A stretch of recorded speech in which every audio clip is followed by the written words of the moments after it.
Hi, everybody. Hello, I'm Ryan. I'm Bethany. And we are Ryan and Bethany Board Game Reviews. And today we have a top 10 for you. This is our top 10 favorite games about wizards, warlocks, and witches.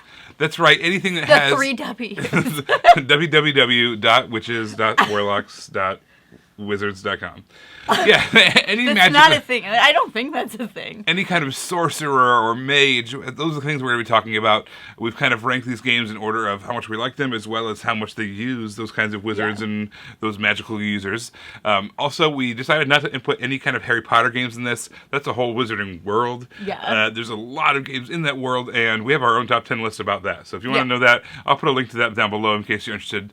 But this time we're talking about non-Harry Potter magic users.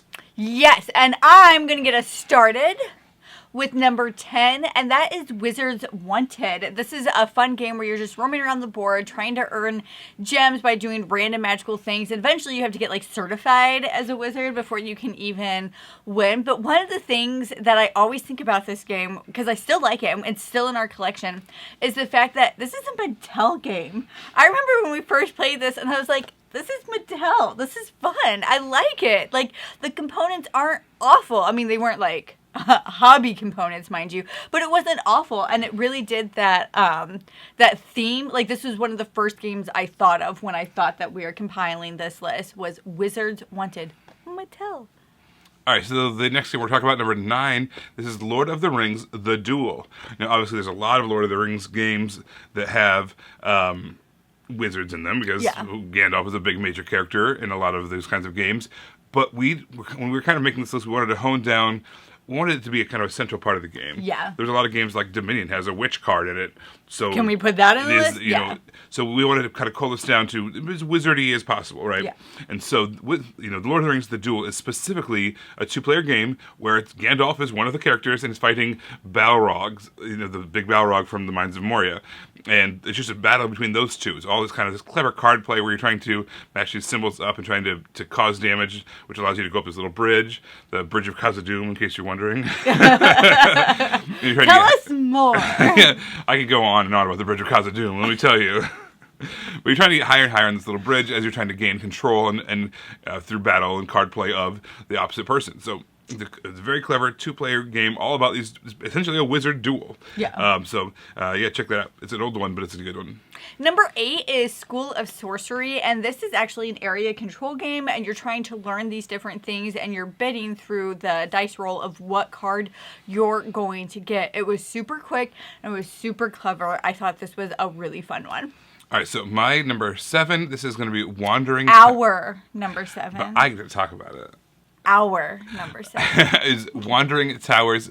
Basically, this game, wizards are basically using their magic to move all these different towers around, and you are trying to either use these cards to either move your wizards around the board or move the towers themselves around the board. So the towers themselves are picking up and moving around this circular track. It's all about kind of mathing out how to move these guys in just the right way to get them into the ultimate. I think it's called Raven's Keep, the kind of the final destination of these guys.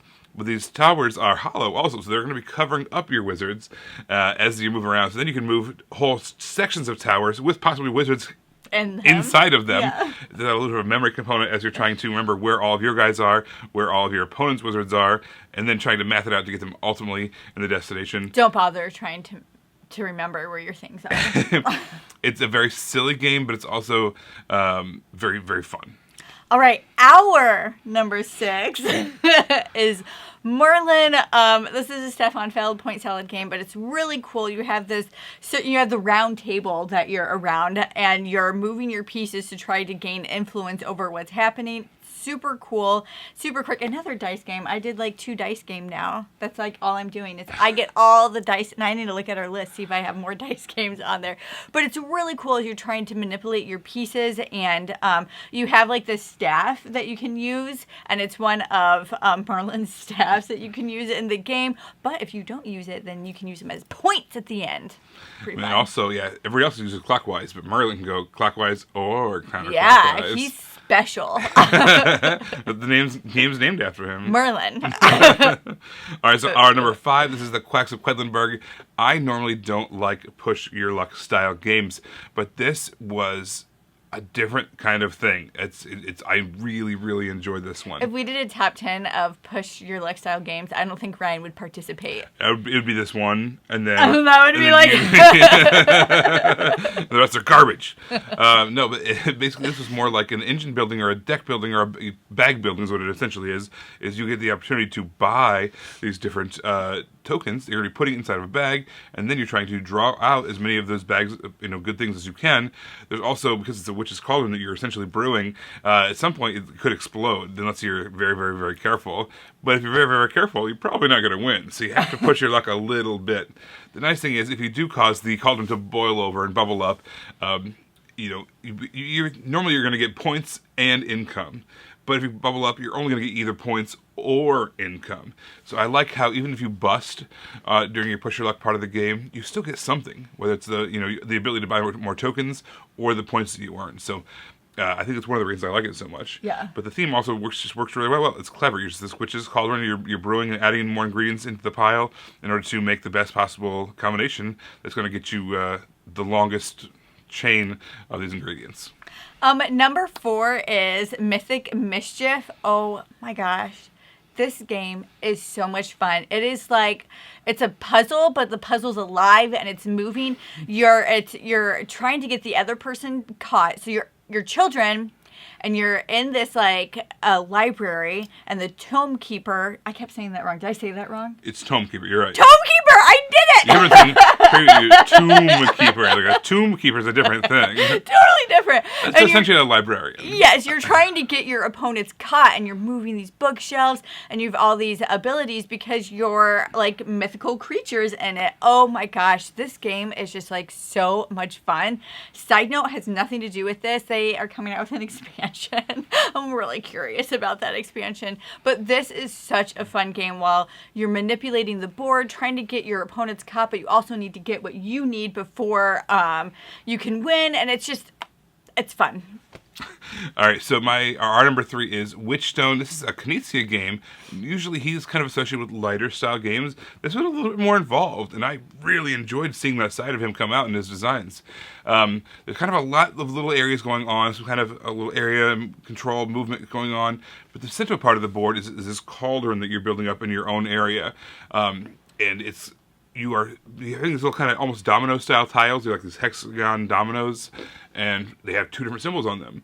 And what you're trying to do is when you place one of these dominoes, you get to take the 2 actions represented there. However, the strength of those actions are determined by how many of the same symbol that it's touching. So you want to place your board in such a way that when you place a tile, you could, if it's touching multiple symbols over here and then multiple symbols over here, you get 2 really strong actions. Whereas if you're not able to connect them, you're just going to get a strength of 1 and a strength of 1, So it's a really challenging puzzle to kind of work that out and math that out so that you can get really strong actions by placing those correctly. It's an involved game. That's just one aspect of it, but that's my favorite aspect of it. All right, number 2 is Lizard Wizard, and this is also just really fun to say. Lizard Wizard, Lizard Wizard, Lizard Wizard. Whew, it's going to get weird if I do that for much longer. It's already weird. I've already gone into the weird territory. This is a really fun game where you're trying to, there's like a set collection aspect of it, but you're trying to study these different types of magic, and these lizards represent the different types of magic you can do. It has any Steg Gerard artwork, which I am a huge fan of. I've said this before, but I've never cared about art. Not that I don't care, I just don't have the time to invest in it. But the only print I've ever bought was one of her prints because I just liked it so much. So whenever I see her artwork anywhere, I'm like, I know that person and she's awesome. But I thought this game was so much fun. There's not too much going on. It's really easy to learn and play. Great game. All right, so we've reached the end. Our number 1 game that involves sorcerers or witches or warlocks or wizards. Did I say wizards? I think you did, but I don't remember. Or mages or any of that kinds of stuff. Yeah. All right, so our number 1, Sorcerer City. Yeah. This is kind of a deck building style game, but what you're doing is the cards that you are getting are not cards, they're tiles. And you're using those tiles to build a little city in front of you. Yeah. But each round, the city gets destroyed, and you have to magically remake it. You're going to buy new stuff to add into your city. Monsters are also going to get added into your city. You have to keep on remaking your city over and over again. It just keeps on getting destroyed. What's the deal?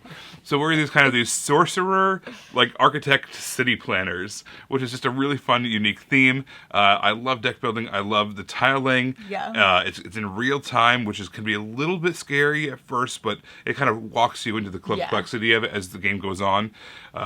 It's a gorgeous, beautiful game, and it plays really smoothly. This is a game that, even though it's pretty involved, because it starts so simply, I can teach it to just about anybody. Yeah. And I really enjoy this one. It does that magic thing very, very well. Very, very well. Huge fan of that one. Everybody, thank you so much for watching. But of course, we love to hear from you. Is there any game on our list that you absolutely love? Is there any game that we didn't mention that you wish would have been on our list? Let us know in the comments below. You guys, thanks so much for watching, and we'll see you next time. Bye. You guys, thanks for watching our shenanigans. As always, we appreciate it. Over here, if you follow this link, you're going to find a playlist we've hand-selected, handcrafted just for you because you watched this video. And if you check over here, this is a video that YouTube thinks you might like. So you can check that out if you want as well. All right, we appreciate it, guys. Thanks so much for watching, and we will see you next time. Bye.